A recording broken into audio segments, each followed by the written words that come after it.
Is-sidin tar-restoranti lokali huma determinati li jkomplu jinvestu fin-negozji tagħhom, waqt li wkoll huma interessati li jespandu l-operat fi stabbilimenti ġodda. Ma' dan indikaw li l-Maltin jibqgħu l-aqwa klijenti tagħhom. Dan kollu wkoll riflessjoni tal-ekonomija b'saħħitha li għaddej minnha pajjiżna u l-qagħda finanzjarja soda li qed igawdu l-familji Maltin u Għawċin.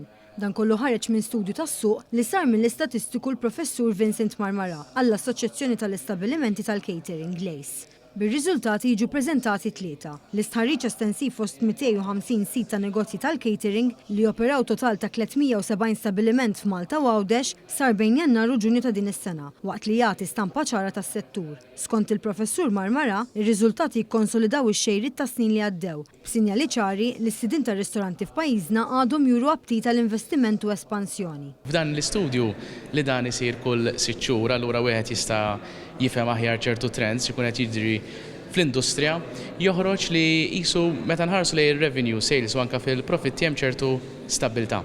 Fl-istess waqt f'dan is-survey ta' din id-darba għandna ftit aktar nies li qed jgħidu jridu jinvestu li huma interessati li jinvestu kemm fil-catering establishment li għandhom jew kellha f'xi catering establishment ġdid.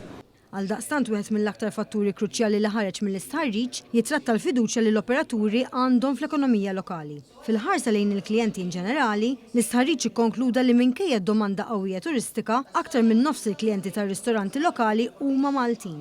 Dan l-istħarriġ iservi bħala għodda ewlenija mhux biss biex jifhem is-sentiment fost l-operaturi fis-settur, iżda wkoll biex jiggwida lill-awtoritajiet fejn għandhom jiġu indirizzati l-prijoritajiet fl-industrija tal-ospitalità li tibqa' vitali għall-ekonomija Maltija.